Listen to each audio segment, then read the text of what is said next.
네, 문 교수님 저 소개 감사하고요.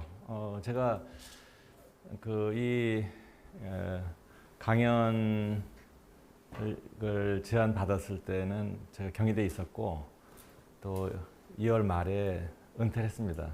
은퇴하고 지금은 이제 미국 데이비스에 서 UC 데이비스하고 또 그 바이오텍 스타트업 회사에서 일을 하고 있어요. 그래서 2주 전에 휴가를 잠깐 내가지고 직접 학생들도 뵙고 또 일도 보고 하는 게 낫겠다 해서 지금 왔습니다. 반갑고요. 아마도 이 내용을 본다면은 여러분들이 커피, 와인, 뭐 그린티, 녹차죠, 그렇죠? 매일 즐기시거나 아니면 좋아하시거나 그런 그 음료가 되겠죠. 근데 어떻게 표현을 해야 될까? 물론 와인을 전문적으로 소개하는 그런 그 직업이 있죠. 뭐 소믈리에도 있고 커피 하면 바리스타도 있고 그렇죠? 얼마든지 주위에서 볼 수 있는데 여러분들이 만약에 직접 이런 그 음료들을 봤을 때 어떻게 향기를 표현하고 또 중요한 것은 그건 전달할 수 있느냐, 또 전달했을 때 상대방이 공감을 할 수 있느냐, 여기에 대해서 좀 얘기 좀 해드리고 이 부분이 아마 전반부가 된다면은 그 다음에는 이거를 어떻게 하면은 글로벌 커뮤니케이션 할 수 있는 그 플랫폼을 만들 수 있느냐. 예를 들면은 소셜 네트워킹 할 때 지금 단순히 뭐 채팅한다든지 인스타그램으로 뭐 사진을 공유한다든지 그런 걸 차원을 넘어서 우리가 향기를 가지고 서로 커뮤니케이션 할 수 있는 그 플랫폼을 어떻게 만들 수 있느냐. 그렇죠? 더 다른 차원의 그 페이스북 그런 플랫폼 만드는 기술이 있고요. 그 다음에 그거를 이용해서 한 걸음 나아가가지고 그 메디컬 분야죠. 어떻게 냄새를 가지고 치매를 기억력, 인지 능력이 떨어지는 그런 그 단계를 어떻게 하면은 우리가 스마트폰을 가지고 기록을 하면서 이거를 AI로 추적해 나가면서 이게 문제가 시작이 되고 있구나, 인지 능력이 떨어지고 있구나 하는 것을 굉장히 일찍 진단할 수 있는 매일매일의 생활을 통해서 그런 것을 스마트폰을 통해서 어떻게 할 수 있느냐. 그렇죠? 그래서 만일에 진단이 됐다 하면은 그 다음에 어떻게 하겠느냐. 그렇죠? 예방한다든지, 그렇죠? 또는 치료한다든지, 거기까지 좀 말씀드리려고 그래요. 그래서 오늘 제목은 그냥 매일 즐기는 커피나 와인을 그냥 재미있게 어떻게 표현할 수 있느냐. 그런 것을 기반으로 해서 한 걸음 더 나아가서 어떻게 이것을 여러분들이 좀 더 앞으로 더 연구하고 또 사업화할 수 있느냐. 그런 방향을 좀 제시를 해주려고 합니다. 원래 포스트에 나가 있는 거를 썼지만은 사실은 이 향을 가지고 어떻게 하면은 아까 말씀드렸듯이 커뮤니케이션 할 수 있느냐. 이거예요. 그래서 원주 제목은 이거고 제가 아까도 말씀드렸듯이 그 데이비스에 굉장히 오래 있었어요. 86년부터 해가지고 거의 반년은 데이비스에 있고 반년은 여기 있고 그랬거든요. 그러다가 이제 이게 때가 되니까 다시 또 갔습니다. 그래서 그때 제작한 건데 플레이버에 대한 교육 있죠. 그 가치가 얼마나 크냐. 그러니까 어니스트 헤밍웨이가 이 글을 쓰면서 즐기는 게 뭐예요? 와인도 즐기고 커피도 즐기고. 그래서 굉장히 이 와인에 대해서 이 센서리 에듀케이션이잖아요. 그러니까 우리가 보면 뭐 색도 있고 뭐 컬러도 있고 그다음에 향도 있지만은 여기에 대한 지식을 좀 가지고 있다면은 와인을 더할 나위 없이 더 즐겁게 즐길 수 있다. 그런 해밍이가 얘기하는 굉장히 유명한 얘기가 있어요. 그래서 와인이 왜 그 향에서 굉장히 중요하느냐? 와인처럼 다양한 향을 가지고 있는 식품이 없어요. 굉장히 다양해요. 근데 이 다양한 향들이 어디서 오느냐? 포도 품종에서 오고요. 그 다음에 포도 품종은 또 그 재배하는 그 환경, 그렇죠? 기후 조건, 뭐 토양 조건, 그 여러 가지 그런 조건에 의해서도 변화가 있게 되는 거죠. 그렇지만은 기본적으로는 포도가 가지고 있는 고유의 향기가 있다 그런 얘기죠. 그러니까 예를 들면은 프랑스의 그 샴페인, 그렇죠? 샴페인에서 만드는 샴페인에는 사용하는 포도가 뭐 샤도네, 뭐 매뉴어, 뭐 피넛노아 이거 세 가지를 합작해서 주스로 샴페인을 만들고 있어요. 근데 거기에 있는 그 향기를 본다면은 샤도네 향, 뭐 배도 있고 파인애플도 있고 또 뭐 그레이프루트도 있고 굉장히 그런 과일 향료 오렌지도 있고요. 과일 종류 향. 그러니까 매뉴어도 마찬가지죠. 그다음에 또 피넛노아. 피넛노아는 레드 와인을 만드는 종류긴 하지만 그 샴페인을 만들 때 써요. 근데 색깔이 왜 하얀데 왜 레드 와인을 쓰느냐? 즙만 가지고 하는 거죠. 포도에 있는 안토사인을 추출하는 게 아니기 때문에. 그래서 이런 세 가지 종류의 대표적인 포도 품종을 이용해서 샴페인을 만들게 되는 거죠. 근데 여기에 또 더해서 에이징이 또 있어요. 그러니까 오크 에이징이 있고 숙성 과정에서 많은 변화가 일어나고 포도의 종류도 아마 수천 가지가 될 거예요. 많이 사용하는 종류는 뭐 수백 가지가 되겠지만은 그래서 굉장히 다양한 과일의 향, 뭐 채소의 향, 그 외에 그 향기 성분이 있는 것이 바로 이런 와인 종류예요. 그래서 연구를 많이 하고 있죠. 아까 말씀드린 대로 이런 포도의 품종, 발효 과정, 그다음에 숙성. 그래서 그 향기를 또 만들어주는 게 또 효모, 이스트가 그 당을 대사해서 또 만들어주는 과일향이 또 굉장히 많이 나옵니다. 자, 그래서 여기 보면은 뭐 샤도네이, 그렇죠? 피넛 그리즈, 그다음에 또 뭐가 있어요? 리슬링, 세미언, 뭐 실바나. 여러분들 와인 종류 얼마나 알고 계세요? 많이 알고 계세요? 그렇죠? 네, 손으로 세시는데 또 혹시 자주 드세요? 몇 번이나? 잘 안 드세요?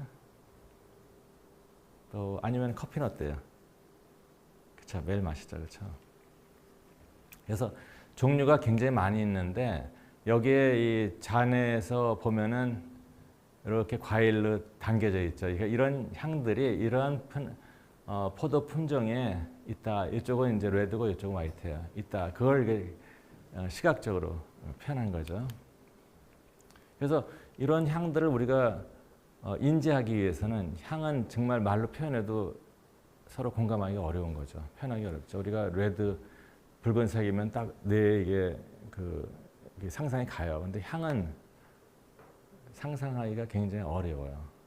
미리 우리가 알고 있다 하더라도 굉장히 힘들어요. 근데 막상 예를 들어서 오렌지 한번 해보세요. 뇌에서 이게 상상이 안 되잖아요. 근데 딱 내서 맡으면 이게 오렌지다 이렇게 느껴지잖아요. 근데 그렇게 되기까지는 상당한 노즈, 브레인 트레이닝을 거쳐야지만 가능하다. 이제 그런 얘기가 되겠죠. 그래서 그런 트레이닝을 하기 위해서 뭐 대추라든지 뭐 배라든지 딸기라든지 이러한 과일, 뭐 채소, 피망을 잔에다 만들어서 이거를 기본 향이 거의 없는 와인일 경우에 와인을 기본으로 해서 넣어서 트레이닝을 해요. 냄새를 이렇게 맡아줘요. 그렇다면은 이 각각의 향에 대해서 계속 냄새 맡아주면서 인지하면서 기억을 하면서 이제 표현할 수 있는 그런 능력을 키워주는 거죠. 그런데 문제가 뭐냐면은 딸기가 날 때가 있고 안 날 때가 있죠. 요즘에는 뭐 겨울에도 딸기가 있기도 있겠지만은 과일이 안 날 때, 없을 때는 어떻게 해요? 할 수가 없잖아요. 그래서 그런 문제점을 어떻게 해결해야 되느냐, 이제 이걸 또 말씀을 드릴 텐데 그 전에 이 표현하는 방법이 있죠. 이거 혹시 보신 적 계세요? 아로마 휠이라고 보신 적 있어요? 아로마 휠 보셨어요? 네, 그렇죠. 아로마 휠은 이렇게 3티어 시스템인데 첫 번째 여기 보시면은 과일 종류, 그렇죠? 과일 종류에서도 뭐 베리 종류가 있고 뭐 트리 프루츠가 있고 뭐 체리, 그 다음에 또 뭐 애프리콧, 살구, 뭐 피치, 애플 이런 게 있고, 그러니까 열대 과일 트로피컬 프루츠에서는 뭐가 있어요? 리치라는 거 있죠. 리치 요즘엔 마켓에 나오기도 하는데 중국집에 가면 나중에 후식으로 주는 거 있죠. 껍질 까서 속에 하얗게 들어있는 거 리치.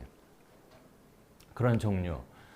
그 다음에 약간 채소, 풋풋한 그런 냄새나는 채소 종류의 또 프레시한 게 있고 캔에 들어있는 것도 있고 드라이한 것도 있고요. 여러 가지 종류. 케미칼, 펀전트, 좀 자극적인 것, 그 다음에 또 설퍼, 황냄새가 굉장히 낮은 농도에서도 아주 강한 그런 그 자극을 주는 그런 그 황냄새들, 또 석유 냄새가 날 수도 있고요. 몰드, 곰팡이 냄새. 그래서 이런 것을 큰 그룹으로 먼저 나누고 그 다음에 속으로 그 다음에 개별적으로 나눠서 윌을 만들어서 우리가 그 향을 표현할 때 쓰는 그런 도구로 사용하고 있죠.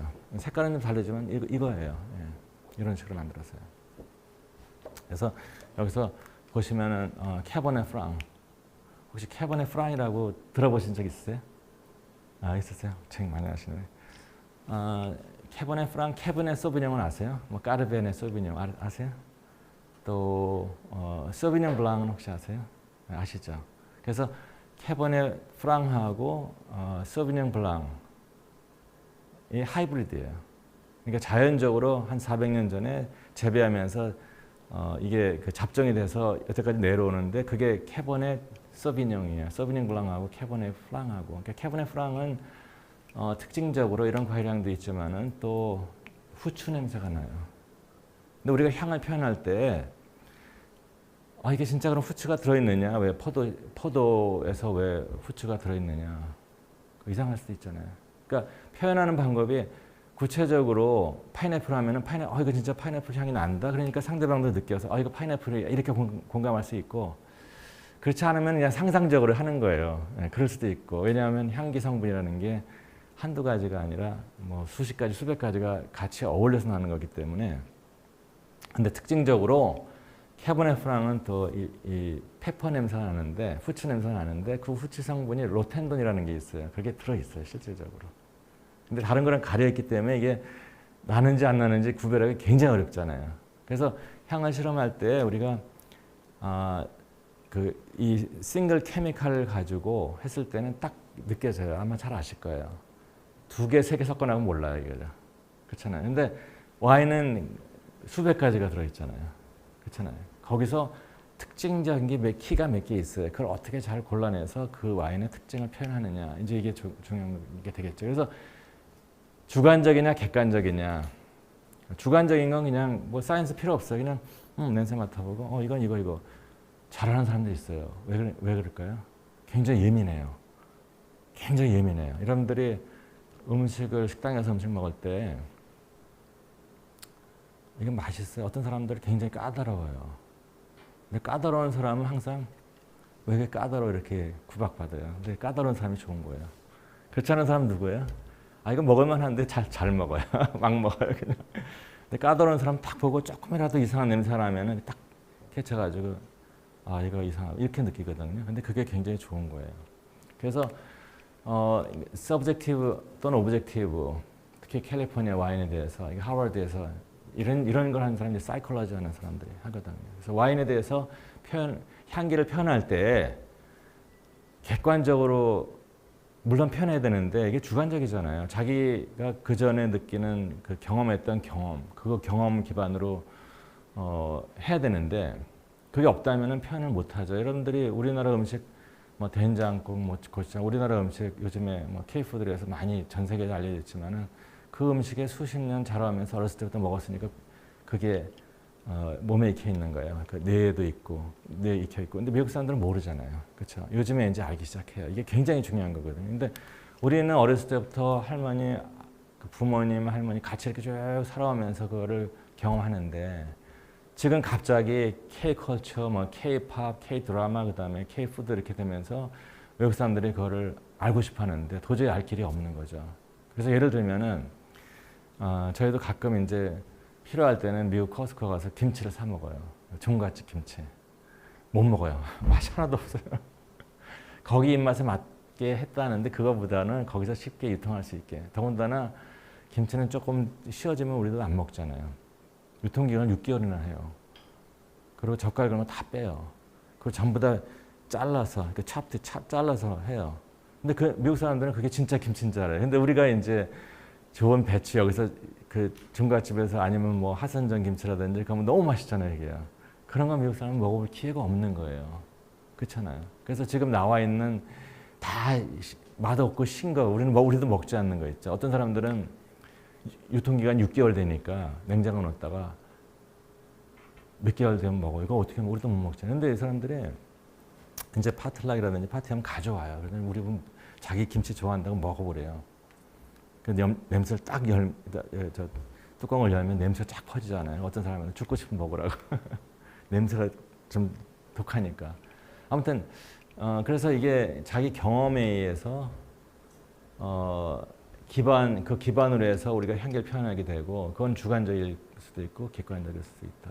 근데 아까 잠시 언급했지만은 주관적인 거지만 이게 사이언스가 베이스가 돼서 객관화시키는 것을 우리가 하는 일이에요. 그게요. 그래서 어떻게 그걸 공감하면서 커뮤니케이션 할 수 있느냐. 최근에 이제 그런 연구가 많이 되는데 이게 시트릭, 그 오렌지 계통, 뭐 스위트, 뭐 우디 이렇게 쭉 한이 쭉 있죠, 이렇게요. 근데 이런 것에 들어있는 향기 성분 에스터 종류라든지 뭐 카보닐 컴파운드, 알데하이드, 다이에스틸, 또 알코올 종류, 그 다음에 트로핀, 또 락톤 계통, 에시드 이런 것을 그 연구된 논문에서 전부 다 추려-가지고 그 성분들이 어디에 해당하는지 그걸 이렇게 한번 그 그래프를 그려본 거예요. 그래서 이거를 분석할 때는 향기를 추출해서 포집해서 GC 또는 GC 매스로 분리해서 확인하고 그 다음에 또 이 성분들을 각각의 분리된 성분들을 코로 냄새 맡을 수 있어요. 올팩토메트리라 해가지고 그때는 코가 디텍터가 되는 거예요. 그렇죠? 왜냐하면 기계로 분석해도 양은 많은데 향이 안 날 수가 있고 거의 디텍션이 될락말락 아니면 안 되는데도 거기서 냄새가 날 수가 있어요. 그건 스레숄드라고 얘기하는데 역치라고도 얘기하거든요. 그러니까 굉장히 낮은 농도에서도 냄새가 날 수 있고 높은 농도에서 나지 않은 경우도 있다. 예를 들면 알코올 같은 경우는 잘 안 나요. 그럼 1%, 2% 하면 조금 날까 말까 그런 정도죠. 그래서 그런 연구를 하고 그래서 이제 지금 안흥열 박사라고 이번에 이제 콜롬비아에서 그 포스닥 할 때 어떤 연구를 했냐면은 그 전에 연구된 모든 데이터베이스를 또 가지고 그 얼마만큼 그 향기의 어떤 빈도, 그 프레벌런스거든요. 그게 있느냐. 그걸 이제 크기로 나타내고 원형으로 서로 관계가 있는 것, 관계가 높을 경우에는 이렇게 굵은 선으로 표현해가지고 작아서는 안 보시겠지만은 이런 그 그래프를 만들었어요. 그래서 그래프를 만드는 이유는 우리가 그 와인하고 그 음식하고 페어링 서로 맞추는 것도 하잖아요. 어떤 거랑 잘 어울린다, 뭐 이렇게 하는데 그런 그 구체적인 경우에도 우리가 이걸 응용할 수 있지만은 음식의 서로 궁합이라는 거 이걸 어떻게 그 향기의 그 성분으로서 연관을 질 수 있느냐 이걸 연구를 한 거예요. 근데 간단히 말씀드리면은 우리 주로 아시안 계통의 음식들은 서로 연관이 있는 거를 서로 좋아해요.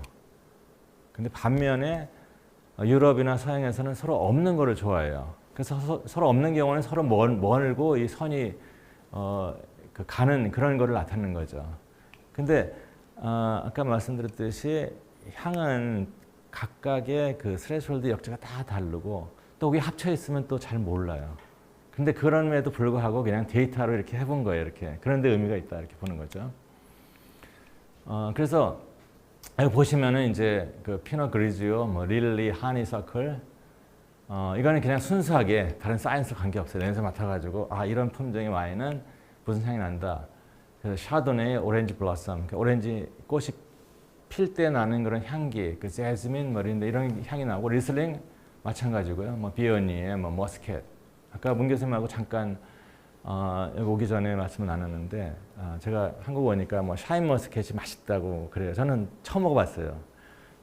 향기가 하나도 없어요. 근데 머스켓은 원래 머스켓 알렉산드리아 함부르그 해가지고 그 껍질에 터핀이 굉장히 많이 있어요. 그래서 이 머스켓, 샤인 머스켓 포도에 향기만 있다면 그건 금상첨화예요.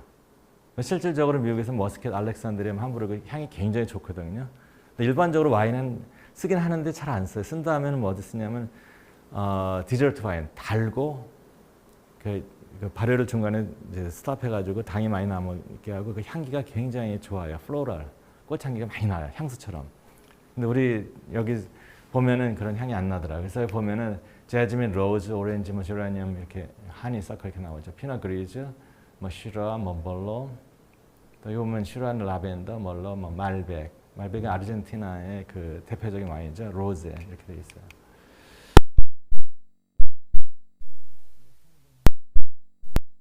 이제 상관관계 그것도 이렇게 그래프를 한번 그려보는데 제가 이게 자세히 설명은 안 드릴게요. 잘 보이지도 않고 이런 그 사이언스가 베이스가 됐다 그런 얘기죠.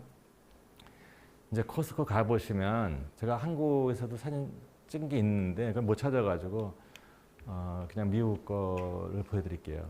보시면 저희 동네에 있는 그 그로서리인데 와인을 특히 많이 잘 팔아요. 근데 전면에다 와인이잖아요, 그렇죠? 좀 고급 와인인데 이렇게, 그렇죠? 또 트레이더 조라고 아세요? 트레이더 조라고 좀 특별한 그 음식, 식품을 파는 그 그로서리가 있어요. 그게 크지는 않은데 코스코는 굉장히 크잖아요, 창고처럼. 크지는 않은데 특히 이제 대학가에 보면은 학생들이 기숙사 나가지고 뭐 마이크로 전자레인지 하는 냉동식품이라든지 그런 거 많이 팔아요. 굉장히 인기가 좋은데 여기 보면은 2불 99예요. 싸죠.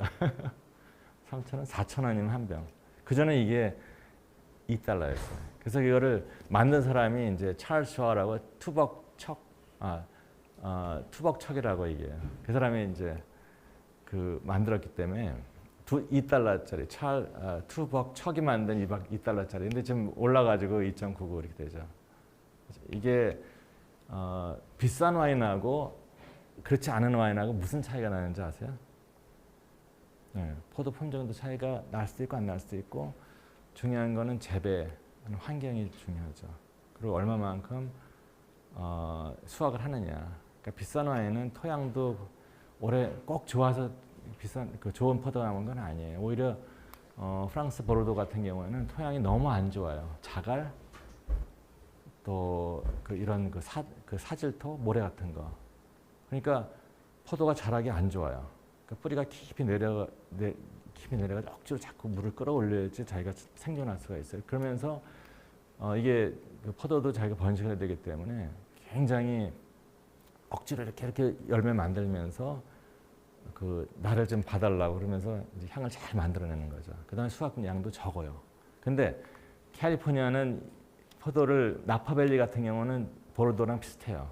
그 해양성이 비슷해요. 근데 센트럴밸리라 해가지고 굉장히 더운 지역이 있어요. 거기는 포도도 재배 양도 굉장히 많고 다 기계로 하죠. 대량 생산하잖아요. 그다음에 더우니까 밤낮 그 기온차가 많지가 않아요. 특히 자랄 때는. 그러면 그 고유한 향이 나타나질 않죠. 이제 이런 거를 만드는 거예요. 그래서 좋은 와인, 그렇지 않은 와인의 차이. 그래서 보시면 우리나라도 있어요. 여기도 코스코가 있을 텐데 가보시면은 이렇게 붙어 있어요. 잘 보세요. 점수가 이게 지금 이제 번호가 있고 이름이나 파니엔테, 샤도네르, 나파 건데 점수가 나와 있죠. 94점, 100점 만점에. 그러니까 이게 처음에 이제 100점 스케일로 한 게 로버트 파커라고 했어요. 그러니까 와인 크리틱스 유명한 사람인데 그 다음에 와인 인소시에이트 그 다음에 다른 사람도 많이 해요. 개인적으로 리치 에로매틱 노트 오브 화이트 피그 대추 같은 거예요. 그 다음에 시트러스 블라썸 아까 했죠. 오렌지 블라썸 빌드 온 팰릿. 팰릿은 이제 이렇게 마셨을 때 입에서 느끼는 그런 그 감각이고 실키 노트 하니듀. 그렇죠. 하니듀 있죠. 우리 멜론을 하니듀라고 얘기를 해요. 그러니까 실키 부드러운 넥타린, 레몬 제스트, 그 상쾌한 그 기분 좋은 그 레몬 향, full finish supported by elegant toasted oak 이렇게 나타내는 걸 표현하는 거죠. 그렇죠. 굉장히 뭐예요? 뭐 시적이랄까 하여튼 뭐 문학적으로 표현하잖아요. 이렇게. 그 다음에 그 샤도네, 이거 샤도네이라는 특징이 있고 골기치 힐이라고 유명한 분인데 이분 이름으로 만든 와이너리요. 점수 94, 92. 그 전에 제가 로버트 파커가 신라 호텔 다이너스티 그 홀에서 그 와인 그 테이스팅 한 적이 있어서 1인당 100만 원씩이에요. 저녁 한 끼가. 그래서 한 300명을 예상했는데 250명 모아가지고 2억 5천. 근데 이제 삼성 그 카드에서 일부는 뭐 아동을 위해서 이렇게 한다 하지만, 근데 그때 이제 그 통역을 해주면서 질문이 하나 있었어요. 왜 어떤 와인은 99점을 주고 어떤 와인은 100점을 주냐, 1점 차이가 뭐냐 이렇게 얘기했더니 대답이 뭔지 아세요? 99점 이상이면 다 좋아. 진짜 명답이죠, 그렇죠? 그래서 소비뇽 블랑 아까 얘기했었죠, 그렇죠? 소비뇽 블랑은 혹시 드셔본 적 계세요? 소비뇽 블랑 잘 모르세요? 화이트 와인 언제 마시냐면요, 이건 에피타이저예요. 약간 쉬어요. 그러니까 스파클해요. 그러니까 입에도 집어넣으면 이게 상큼하니까 스파클, 물이 물방울 나듯이 이런 느낌이 나는데, 어디서 제일 많이 만드냐면은 그 뉴질랜드에서 많이 만들어요. 뉴질랜드는 기후가 이렇게 좋지가 않아요. 그러니까 약간 시다는 거는 잘 익지 않, 완전히 익은 과일하고는 다르잖아요. 그렇죠? 사과도 덜 익은 사과 이런 개념이죠. 그래서 뉴질랜드에서 만드는 그 대표적인 와인인데, 뭐 피치, 화이트, 피치, 뭐 제스민, 팔렛 플레이버, 구아바, 그레이프루트, 패션 프루트, 화이트 페퍼 이런 향이 나온다고 얘기를 해요. 그 소비뇽 블랑. 심이라고 소노마에 나오는 건데, 이것도 브릴리언트 클리어, 그렇잖아요. 아까 스파클한 그런, 그렇죠?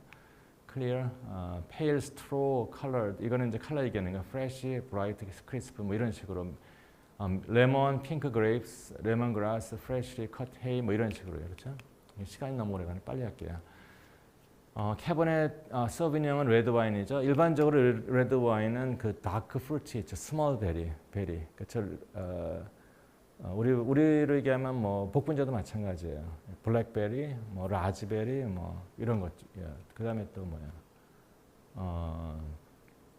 이 보면 커런트라는 게 있는데, 우리는 사실 이게 블랙 커런트라고 그러는데 우리나라에서 나지 않는 과일이기 때문에 잘 몰라죠. 근데 블랙 커런트가 제일 그 대표적인 그런 레드 와인의 향이고, 플라워 시다는 뭐 향나무, 나무 냄새 그런 걸 얘기하는 거야. 인센스, 약간 뭐 이런 향 피우는 그런 냄새 나기도 하고, 풀바디, 뭐 폼 이렇게 얘기도 하죠. 그 다음에 여기 보면은 그 체리, 그쵸? 체리, 블랙베리, 잼 같은 거, 뭐 다크 초콜릿, 터바코 리프, 뭐 이런 식으로요. 이거 벌써 다르잖아요. 화이트는 그냥 그 상큼한 그런 과일 향, 오렌지라든지 그런 꽃 그런 향이지만은 레드는 향이 벌써 다르죠. 여기서도 피넛 노아는 캐버넷 소비뇽은 그 타닌이 굉장히 많아요. 껍질도 두껍고 향도 강해요. 피넛 노아는 타닌이 적어요. 그래서 실키해요, 굉장히. 그래서 피넛 노아 너무 강하다, 떫어, 왜 이렇게 강해? 이런 사람들은 피넛 노아 굉장히 좋아해요. 그래서 피넛 노아는 만들기가 굉장히 어려운 와인이에요. 아주 까다롭고. 근데 이 와인의 특징을 보면은, 여기 보시면은 뭐야, 블랙베리, 티, 뭐 스파이스, 뭐 여러 이런 향이 있고, 그 다음에 여기서 보시면은 일반적으로 저는 이제 체리라든지 뭐 그 초콜릿, 뭐 커피, 뭐 에스프레소 커피 나오죠, 그렇죠? 이런 거, 라벤더 이런 아주 화사해요, 레드 와인인데도 불구하고. 여기 보시면은 이게 뭐예요? 이게 그 마고. 이게 코스코에서 1,170, 이거 한국에 오면 한 300~400만 될 거예요. 이 마고 와인. 이것도 표현이 되어 있고. 그래서 이런 향을 배우기 위해서 아로마 키트라는 걸 만들었어요. 르네즈뱅이라고 그 장 르누아르 프랑스 사람이 만들었는데, 이렇게 르네즈뱅 이렇게 만들었죠. 그래서 이렇게 병을 열어가지고 코에 대고 냄새를 맡는 거예요. 이렇게 이런 식으로. 그 다음에 향수를 만들 때는 그 페이퍼가 있죠, 따로요. 찍어가지고 각 케미칼 냄새 이렇게 맡아보죠. 근데 무슨 문제가 있어요? 이 향이 너무 강하잖아요. 그러니까 한두 번 하면은 다 코가 마비가 돼요, 쉽게. 그리고 이 바트를 열게 되면 향이 다 퍼져요, 그냥. 그러면은 아주 예민하게 그 우리가 느끼는 그 와인에서 느끼는 그런 예민한 향을 구별할 수가 없어요. 스타벅스가 처음에 시작할 때는 직원들한테 이렇게 9개의 그 향 키트를 만들어서 트레이닝을 시켰어요. 요즘에는 안 하나 봐요, 이런 거죠. 처음에는 이렇게 했어요. 그래서 커피에 대해서 향. 요거는 이제 그 장 르너인가 프랑스 사람이 만드는 커피 키트인데 똑같아요. 병에다 이렇게 넣어가지고. 이거 굉장히 쉬워요. 싱글 케미칼 그냥 병에 넣어가지고 알코올 타든지 넣어가지고 만드는 거죠. 그다음에 커피도 향기를 표현하기 위해서 아까 말씀드린 마찬가지로 티어 1, 2, 3 해가지고 이렇게 그 아로마 휠을 만들었어요. 그러니까 Describe your coffee with science 이렇게 되는 거죠. 근데 이거를 개발할 때는 수십 명의 그 패널들 전문가들이 그 이 와인 잔에다가 각각의 그 대표할 수 있는 향을 집어넣어서 굉장히 계속 트레이닝한 다음에 같은 것끼리 클러스터를 묶어주는 거죠, 그렇죠? 그래서 이거를 그린 베지터블, 뭐 플로럴, 너티, 코코아, 로스티드, 스파이시, 프루츠 이런 식으로 이제 만들어져 가지고 이런 아로마 휠을 만드는 거죠. 뭐 그 외에도 위스키 아로마도 있고 요새 그 위스키 다들 좋아한다고 그러더라고요. 왜 좋아할까? 모르겠어요. 팬데믹이 지나면서 홈술에서 위스키가 뭐 그건 뭐라 그러죠? 오픈런이라는 가게 문 열기 전에 들어가서 뭐 기다려 산다는데 사실 술 좋은 건 아니에요. 제가 와인 연구하지만 술 좋아하지는 않아요. 그다음에 이제 향수 이런 거 있죠, 그렇죠? 그래서 지금 그 향을 그 트레이닝하는 거는 향수를 만드는 사람이 만든 그런 그 툴 가지고 도구 가지고 하고 있어요. 그렇죠. 그렇지만 이 와인하고 뭐 커피는 다르거든요. 그러니까 여러 사람들이 이렇게 그 와인 각자의 한 뭐 6개씩 이렇게 앞에다가 잔을 놓고 향을 볼 때 이렇게 보면요, 찍어 보면은 서로 그 섞여 가지고 냄새를 맡을 수가 없죠. 그래서 이런 그 문제점이 굉장히 많이 있어요. 굉장히 향이 강하고 그래서 후각이 굉장히 그 둔해지고 그다음에 손에다가 열고 닫고 할 때 흘릴 수도 있고 묻을 수도 있고 그다음에 이 향 자체만 냄새 맡기 때문에 실질적으로 와인에 있는 에탄올, 알코올의 영향은 우리가 알코올과 같이 냄새 맡아야 되는데 그렇지 않고 그래서 실질적으로 와인에서 나는 향하고 그런 아로마 킷하고 다르다 그런 얘기예요. 여러 가지 이제 그런 문제점이 있어가지고 어떻게 하면은 우리가 사이언스 즉 테크놀로지 연구를 하는데 이거를 소비자들이 쉽게 사이언스 백그라운드 없이도 인지하고 그걸 기억을 할 수 있지 않을까. 그래서 이제 The Art Challenges the Technology and Technology Inspires Art 이게 존 라시터라고 그 토이스토리 만든 사람이에요. 근데 토이스토리는 우리가 보면 재밌잖아요, 그렇죠? 근데 그 이면을 보면 뭐예요? 전부 다 CAD, CAM이고 뭐 엄청난 사이언스가 들어간 거거든요, 그렇죠? 그렇잖아요. 그래서 내면에 이렇게 있는데 우리도 그러면은 와인 또는 뭐 커피 향을 인지하고 즐길 수 있는 그런 그 툴을 좀 만들어야 되지 않겠느냐 해서 개발을 했어요, 이런 게. 제가 이걸 팔려고 나온 그런 건 아니고 이제 그런 그 프랑스가 와인이나 뭐 향수로는 거의 종주국이고 자부심이 굉장히 강하거든요. 근데 제가 더 잘하는 게 있어요. 그 이치, 특히 이제 설퍼 같은 경우에는 와인에서 조금만 놔도 다 망가져요. 예를 들면은 여러분 아신지 모르겠지만 덤페리뇽 알아요? 덤페리뇽이라고 제일 유명한 샴페인. 루이비통 모헤네시의 그 베르나드 뭐 이름을 잘 기억 못. 그 회장이 세계 제일 부자잖아요. 그 사람이 제일 아끼는, 제일 먼저 시작했을 때 그 덤페리뇽 와인 사업을 했어요. 제일 아끼는. 근데 거기서 문제가 생겨가지고 그 문제도 제가 해결해줬어요. 어쨌든 그래서 이런 그 뭔가 좀 새로운 기술로서 우리가 향을 좀 그 잘 쉽게 배우고 또 커뮤니케이션 할 수 있는 툴을 개발해야 되지 않을까 해서 이것저것 잘라가지고 플라스틱 도구를 잘라가지고 이렇게 이거 아이 클레이라고 그러나요? 차르까지 만든 다음에 이런 식으로 이제 프로토타입 만들었어요. 그러니까 렌더링은 이제 이런 식으로 한 거고요. 커피, 와인. 구체적으로 각각 기능에 대한 것을 특허로 작성해가지고 이게 프로토타입 만든 거예요.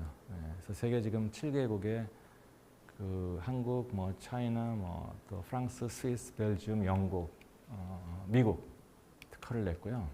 이렇게 이제 제가 이번에 가져오진 않았지만은 박스에 넣어가지고 와인 아로마 휠이랑 같이 만든 거죠. 그래서 여기까지 제가 말씀드렸고 이 초콜릿 회사가 바리 깔레바웃이라고 벨지움에 있는 세계에서 굉장히 큰 그 초콜릿 카카오 회사예요. 그래서 이 회사에서도 이 초콜릿에 대한 그 센서를 위를 만들어서 소비자들한테 요즘의 소비자들은 서로 그러니까 커뮤니케이션 하고 싶은데 향을 표현 못한다. 그래서 이런 그 위를 만들었는데 여기도 역시 이런 그 툴이 없어요. 그래서 이쪽에서도 이걸 굉장히 관심이 있는데 제가 이제 장사를 하는 사람이 아니기 때문에 그냥 여기까지만 하고 지금 있죠. 그래서 팬데믹 전에 그 재미과학자협회하고 한국과학기술총연합회하고 조인트 컨퍼런스가 매년 여름에 열려요. 요거가 워싱턴에서 했었을 때 제가 사업할 생각은 없는데 한번 소개는 하고 싶어서 이제 5분짜리 피칭하는 거를 만들었거든요. 그래서 이거는 그 뉴 제너레이션 아마 여러분들 해당되고 뭐 또 MZ 세대 해당이 되는데 지금 이 센스가 굉장히 중요하죠. 향기는 더하려고 역시 중요한 분야가 되는 거죠. 그래서 그 프렌치 키스 영화에 보면은 맥 라이언이 이렇게 와인을 보면서 이게 무슨 향일까 이렇게 보는 거예요. 그 당시에는 이렇게 보세요. 허브 같은 거 있죠. 이렇게 나무 박스 넣어가지고 아 이거구나 이렇게 이런 거예요. 프렌치 키스 영화에서 나온 거죠. 그래서 와인이라든지 커피 굉장히 지금 그 붐이잖아요. 그 과거 어느 때보다도 근데 이거를 그 서로 배우고 소통할 수 있는 좋은 툴이 없다 그런 얘기예요. 그러니까 일부 뭐 소믈리에들이라든지 바리스타들이 아까 보여드린 것처럼 뭐 바이올에 놓은 걸 쓰고 있지만 그건 대중화되기가 굉장히 어려워요. 그 휴대하기도 어렵고. 그래서 이게 경험이 굉장히 중요한데 그 경험을 가지고 서로 소통할 수 있는 그런 그 툴을 좀 만들어야 되겠다 이렇게 한 거죠. 이 시장이 굉장히 크잖아요. 우리나라도 뭐 지금 커피 시장만 해도 한 20조 굉장히 커요. 전 세계적으로 엄청나게 크죠. 와인 시장도 크고. 근데 그 중요한 음료, 그렇죠. 그런 경제적으로 굉장히 가치가 있는 음료에서 제일 중요한 건 맛 중에서 향이죠. 그렇죠? 맛하면 우리가 테이스트 바이 마우스, 그다음에 아로마 바이 노스 이렇게 얘기하는데 거의 90% 이상은 향기로 보시면 될 거예요. 그래서 여기 아까도 보여드린 것처럼 이렇게 있지만은 과연 이 코스코 같은 경우에도 이 걸기칠 샤도네 이거 보고 이걸 보고서 와인 사는 사람 아마 거의 없을 것 같아요. 그래서 이런 생각을 했어요. 코스코 매장 가서 한번 설문을 한번 조사를 해볼까? 이거 얼마나 보고서 이 와인이 자기가 원하는 향인지를 느끼고 사는지 그런 걸 이제 하고 싶은 생각이 있는데 그것도 못했어요. 근데 여기 보시면 아까도 보였지만 가격이 있고 뭐 점수가 있고 이 부분이 상당히 많은 부분을 차지하는데도 불구하고 사람들이 그걸 인지를 못한다 그런 얘기죠. 그래서 그럼 이걸 소셜 네트워크로 한번 해보자. 그래서 이 아이디어를 가지고 마크 저커버그 만나러 2번이나 갔어요. 한 번은 12월 27일 날 자기 그 패밀리 베케이션이라서 못 만났고 또 한 번에 그럼 있으면 만나고 그 참 워낙 바쁘니까. 근데 이제 아는 우리 동료 교수 딸이 마크 저커버그 옆에서 일하기 때문에 뭐 만나는 거는 쉬워요. 근데 이제 그 당시에는 이 프로토타입이 없어요. 암만 설명해도 이게 모르더라고요. 그래서 그러냐고. 근데 그때 생각한 게 페이스북은 뭐가 프로덕트가 없어요. 그렇잖아요. 그냥 있는 기존 통신망 가지고 하는 거잖아요. 근데 결국은 광고로 해서 그 개인 정보를 결국은 팔아가지고 그거 수익을 올리다 보니까 어떻게 돼요? 거의 망하기 직전과 다시 이제 이름 바꿔가지고 메타 이렇게 되어 있잖아요. 근데 뭔가 좀 자기네들이 독창적으로 남들이 하지 않는 그런 프로덕트 그걸 베이스로 하면 더 좋겠다. 심지어는 뭐 그거 뭐죠? 잊어버렸네. 그 VR 하는 거 있죠. VR. 그것도 망했잖아요. 안 돼요. 메타가 결국은 VR 이용하고 뭐 AR 하는 건데 그것도 안 되고. 기본적으로 이런 향기를 기반으로 하는 특히나 경제적으로 가치가 굉장히 큰 그런 음료들 있죠. 그런 걸 베이스로 하는 그 소셜 네트워크 플랫폼이 없다는 얘기예요. 없어요. 그 중에 또 하나는 향에 대한 그 보캐블러리, 렉시콘 이거 표현할 수 있는 것도 굉장히 어려워요 이게요. 트레이닝하면 굉장히 좋은데 그게 잘 안 되는 거죠, 그렇죠? 임마누엘 칸트도 Smell does not allow itself to be described. 그 자체를 표현할 수 있는 그런 게 없잖아요, 그렇죠? 그러니까 우리가 비유하는 거예요. 아, 이거는 파인애플 같은 냄새가 난다 이렇게 되는 거죠. 근데 파인애플만 보더라도 물론 우리가 딱 보면 아 인지를 하지만 그것도 여러 가지 향이 다 조합으로 된 거잖아요. 적어도 10개, 뭐 20개 이렇게 그렇잖아요. 그러니까 그래서 그 but only compared through similarities with another sense 다른 걸 이렇게 비유해서 이렇게 하는 거죠. 이게 뉴욕 나온 건데. 그래서 제가 이제 아까 보여드린 그런 거죠. 이런 거죠. Smelling wine is a form of art, but how can it transform into science and technology? 그렇죠. 이거 지금 아무도 하는 사람 없어요. 근데 할 수 있어요, 이건요. 근데 여러분은 할 수 있어요. 근데 나는 못해요. 지금 시간적으로 너무 늦었어요. 근데 여러분들한테 어떻게 하면 인스파이어를 줄 수 있느냐. 향을 연구하시기 때문에 여기 문 교수님도 계시고 이런 걸 베이스로 해서 어떻게 하면 소셜 네트워킹을 할 수 있느냐. 그럼 거기에 이제 올라오는 거는 소비자들도 올라오지만 그 제조 회사들, 와인 회사들, 커피 회사들 예를 들면 스타벅스에서 우리도 올려줘. 지금 스타벅스가 전 세계에서 크기 때문에 자기가 왕이죠, 그렇죠. 그렇지만 이런 여러분들이 이 소셜 네트워킹 만들어가지고 거기 사람들이 플랫폼에 막 올라와서 이 커피 이거 향은 어때 그렇게 서로 커뮤니케이션 하면은 단순한 채팅이라든지 인스타그램 사진 올리는 것보다도 더 좋다 이렇게 볼 수 있는 거죠. 가능해요, 이건요. 여러분들은 가능할 것 같아요. 네. 그러면은 이제 이게 자꾸 바뀌어요. 페이스북도 하다가 지겨우니까 뭐 틱톡으로가 뭐를 다 바뀌잖아요. 그래서 앞으로는 우리가 일상생활에서 느끼는 즐기는 그런 음료, 그 중에서 향이 중요한 거, 여러분들 향을 하시니까 그런 걸로 베이스로 할 수 있는 소셜 네트워킹 만들면 어떨까 이렇게 생각하는 거죠. 그래서 아까 말씀드린 대로 이걸 만들기 위해서 돈 많이 들었어요, 사실은. 네, 많이 들어가지고 이렇게 개발했다. 근데 이건 다 완성된 건 아니고 그냥 프로토타입 이렇게 된다. 그런 말씀드리는 거죠. 마켓 베리데이션 굉장히 커요. 이게 피칭을 해야 되니까 회사가 있어야 된대요. 근데 다른 데는 오랫동안 회사 하는 데인데 우리는 회사가 없기 때문에 그냥 가상적으로 이렇게 만들어 가지고 했는데 여러분들도 이런 한국하고 미국 재미과학제 그런 데 가서 하시면 한국 사람 많이 만나. 미국에 있는 한국 사람들도요.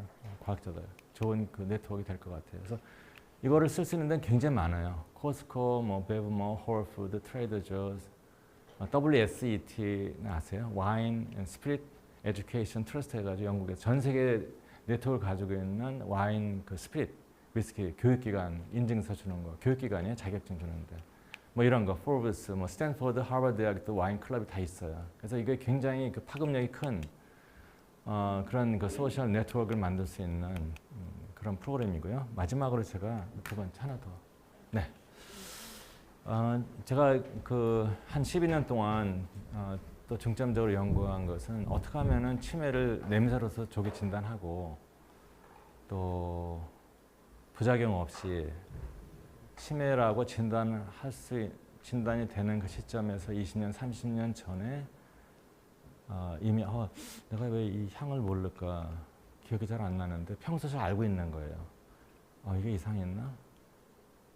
그러면은 어떻게 해야 되겠다. 그런 그 툴을 제공하는 거죠.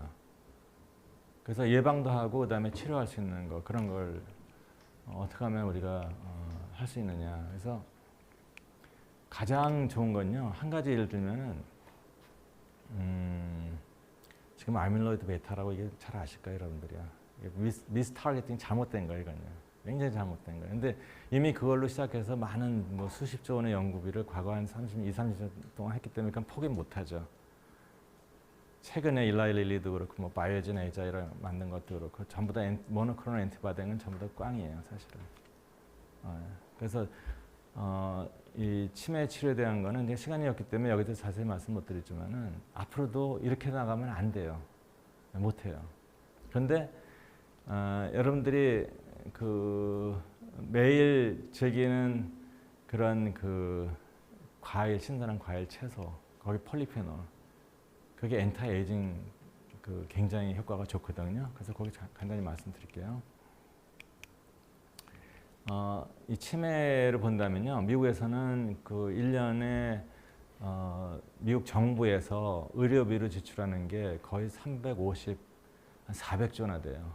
우리나라 1년 예산이 600조야 얼마야? 700조 좀 안 되죠. 근데 400조. 근데 가족들 그쵸? 주로 이제 그 딸들이 직장을 못 나가고 집에서 부모님이나 이렇게 돌봐드려야 돼요. 근데 그 비용이 또 한 400조, 800조가 돼요. 곧 한 2, 3년 있으면 이게 1000조가 돼요. 미국 예산이 뭐 한 7천조? 거기에 1000조 정도? 그러니까 한 5%가 이렇게 들어가는 거죠. 그렇죠? 이게 엄청난 지금 재정적인 부담을 가지고 있는데 이 증가율이 굉장히 빨라요. 그러니까 지금 현재 2023년도 미국에서 한 600만 명, 이건 등록된 것만 얘기한 거예요. 근데 의료보험 없는 사람도 있고 비용이 많이 들기 때문에 이거 곱하기 3 정도 해도 될 거예요. 그러니까 1000만 명 이상이 그 치매를 갖고 살고 있다. 그래서 60세 이상, 65세 이상이 되면 10명 중에 1명, 그다음에 85세가 되면 반, 그 이상이 되면은 거의 대부분이 그렇게 돼요. 근데 우리가 100세 산다고 얘기하잖아요. 그러니까 오래 살수록에 이 치매로 고통받고 본인은 고통받지 않죠. 그런데 주위 가족들이라든지 상당히 그 문제가 되는 거죠. 전 세계적으로 볼 때도 그 치매 환자의 그 숫자 한 5천만 명 이렇게 된다고 그러죠. 그리고 비용 1.3 트릴리언 이렇게 들어가요. 그러니까 얼마예요, 이죠?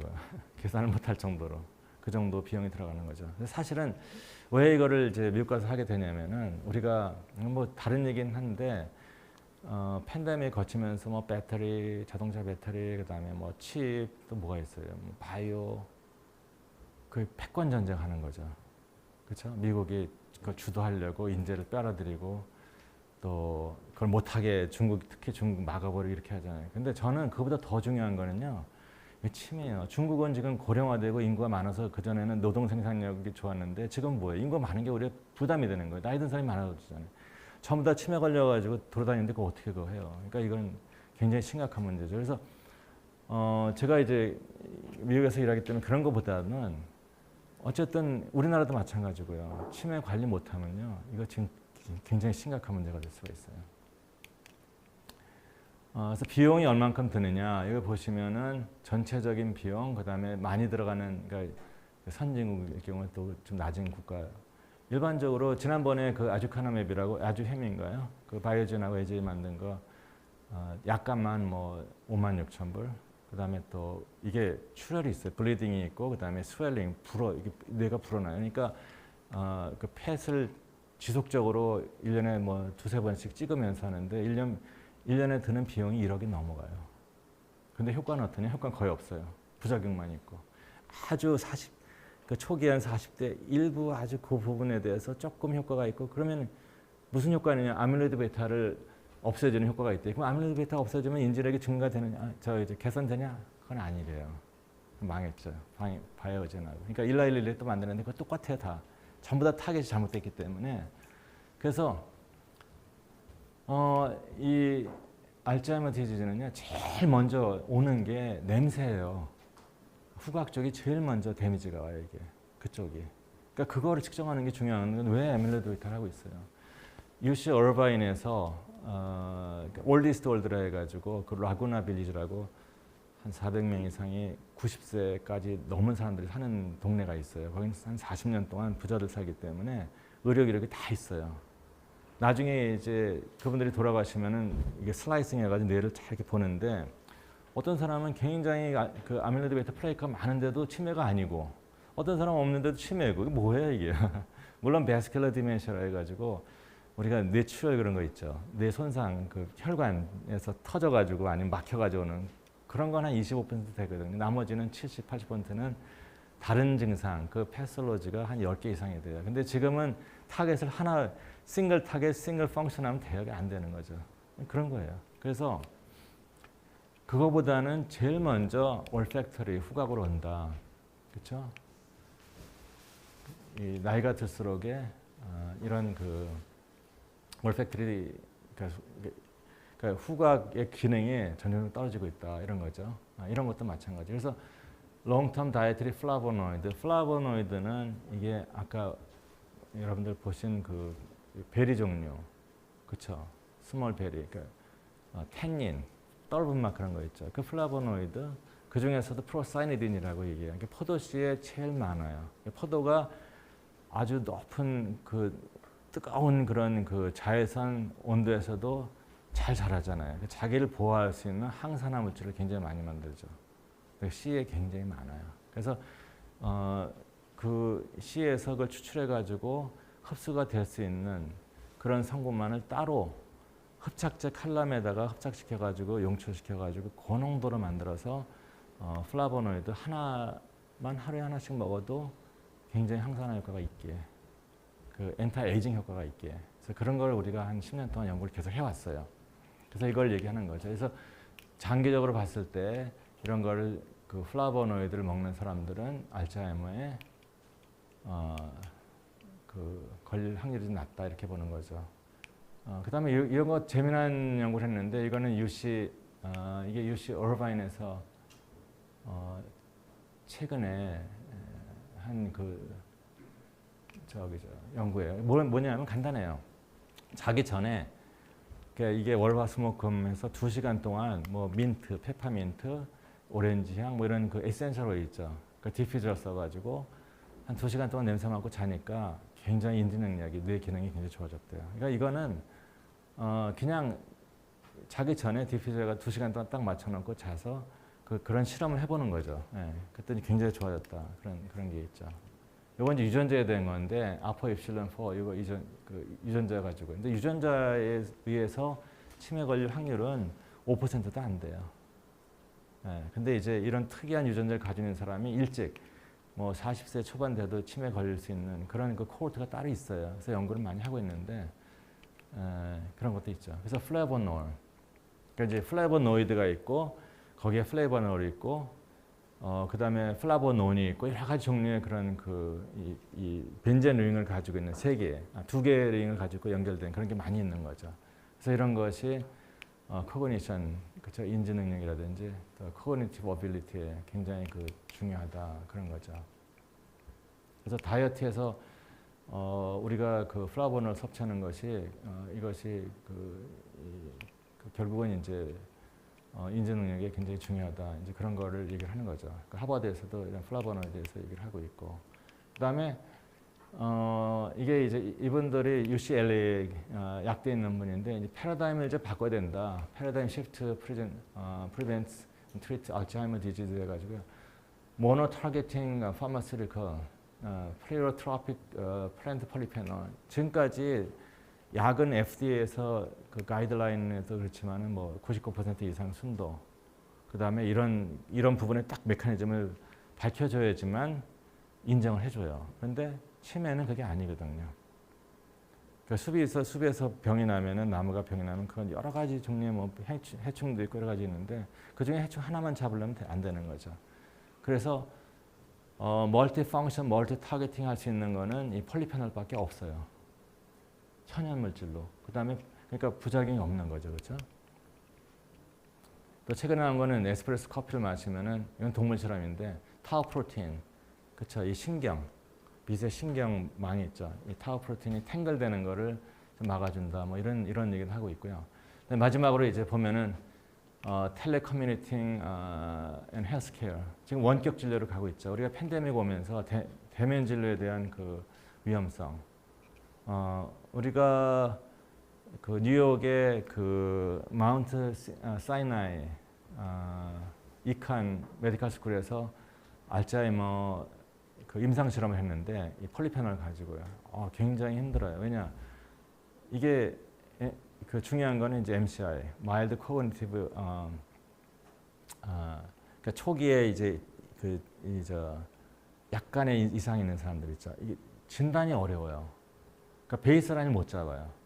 근데 우리가 FDA 허가 다 받고 했어요.